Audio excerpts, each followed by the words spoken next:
Here we are with another team from the South African 2014 Student Cluster Competition. The winner of this intra-country competition will go to the big show at ISC15 in July. Frankfurt this time, by the way. Nice. So, Team Bi Winning, B-I-W-I-N-G.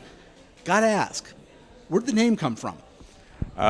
Well, when we were choosing our names, we didn't really know what to come up with, as the other teams, their names were kind of given to them, and we could have chosen our own name. There was an official name registrar for South Africa that was passing out the names except for to you guys? Okay. So we only had one restriction from Khadija, was that we weren't allowed. Khadija. Was that we weren't allowed to use the name anything with Gangnam Style. Seems like that leaves a lot of room. Yeah. That's not a bad restriction. It does not really preclude a lot of names. So continue. So anyway, at the time, there was a song by Charlie Sheen when he had an interview, and this one YouTube. Wait a minute, Charlie Sheen? Charlie Sheen. Okay. there was an interview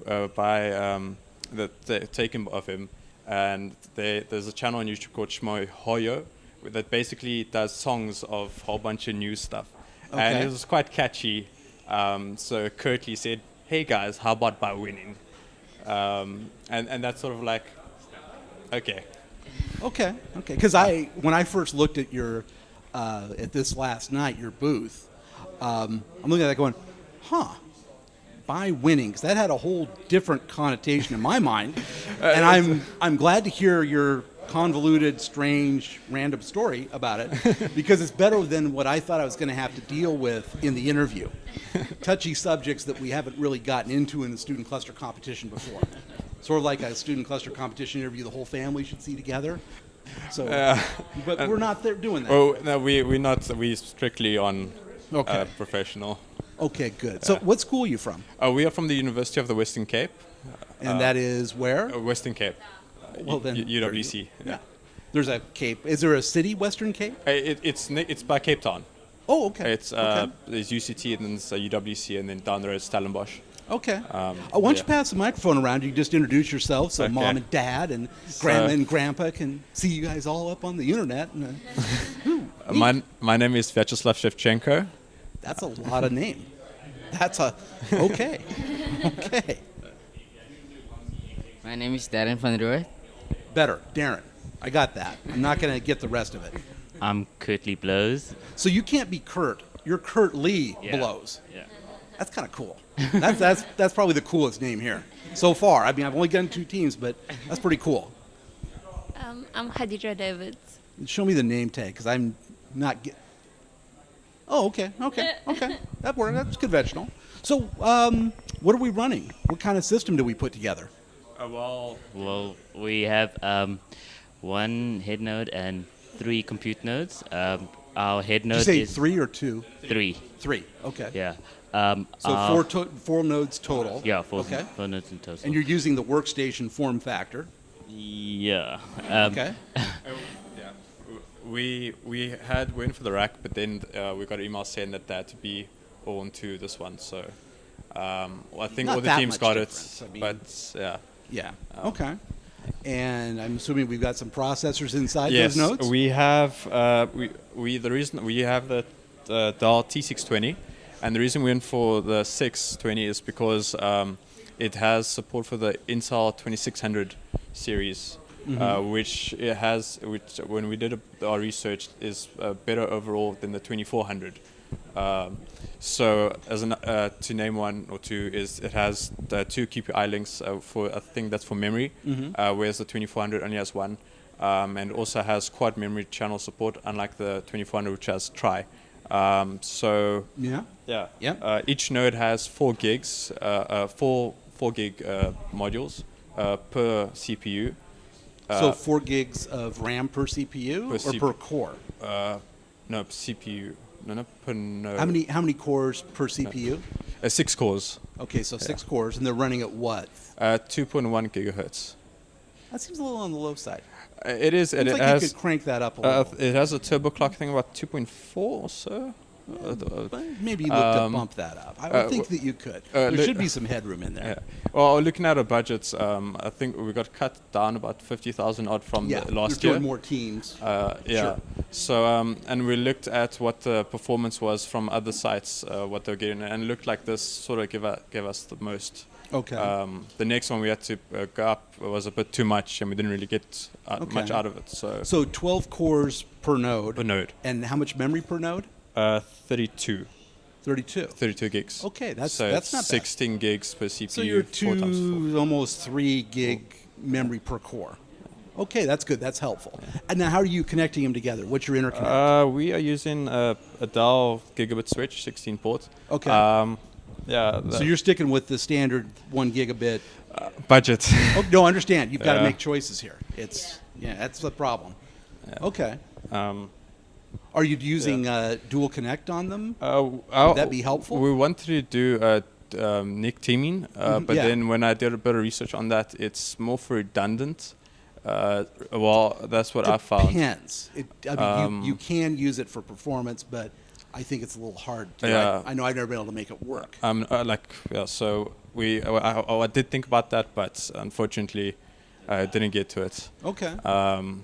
Yeah. How are we feeling about the performance? Everything working okay? Yeah. We ran our first benchmark, and I think we got about 66% odd efficiency. Okay. And that's just compiling, running, and then so we're still going to tinker a bit with that. Going to get that number up, 66%. That you hopefully. can't go home and face mom and dad with that. You got 66%. You're not going home. No. Yeah. But it's when we were busy practicing back at UWC, we were running HPCC, and for some reason it just didn't want to stop running. And now it actually did stop running, so I'm really, really happy that we finally got a result. Good. Yeah. And you're feeling good about the other benchmarks? We've done some practicing with OpenFOAM. We're waiting for OpenFOAM to install. Still, it's quite a big file, so. Yeah, it's a little. Yeah.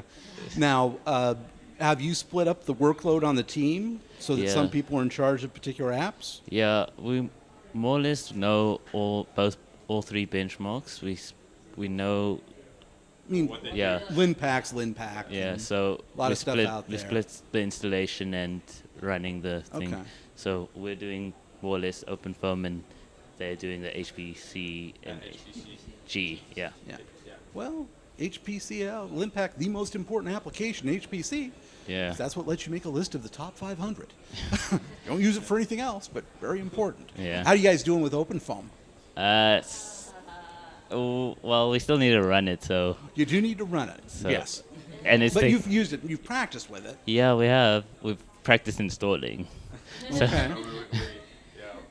it's taking a bit of time. You've practiced installing it. Yeah. But not actually running it. Yeah.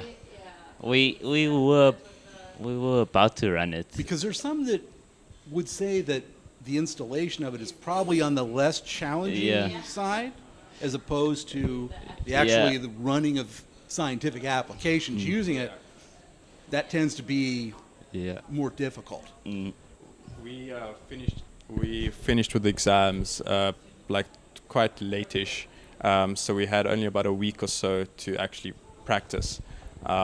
So Well, don't worry about that, because in the real world, you won't have to do anything where you're juggling deadlines and stuff. That was mean. I'm just in that kind of a mood, though. But it's a good system. I mean, you're going kind of the traditional route, right? I mean, CPUs, memory, basic interconnect. You're not going to have any. I can't foresee any real hardware issues. Like these guys are trying to write their own routing tables and stuff. I know that's when I heard that, I heard of a team doing that last year, I think, as well, or this year. Yeah, they did last and year. it was quite a mission, or it's a bit hacky side. It is. I mean, it's a bold move, but big risk, big reward potentially. Yeah. We'll see. But and actually, though, the team that won last year won with a traditional cluster, and I believe using gigabit Ethernet is the interconnect. Yeah. That's actually our friends from UWC as Oh, well. okay. Yeah, but they pretty much do much. Like we asked them, hey guys, what's going on? It's like, oh no, that's like just a hard benchmark. That's about it. Thanks. Thanks. Yeah, I thought there'd be a bit of a plus side having you guys as friends, but But no, no. not so much for the Yeah. regards competition. Well, this is good. To be fair, So yeah. you're feeling good, feeling comfortable, happy? Yeah? Yeah? Yeah. No questions, no problems? And so far, no. Okay. No, we set up we did our installation through the network, and I set up a script to do a couple of stuff, and for some reason, it just bombed out. So I had to comment a couple of stuff out and do it all manually. So we got everything running, but it didn't go as smooth as we wanted it to. Such is life. You're going to see that. And we had to wait for our LAN cable to be fixed. Our internet wasn't working for a few hours.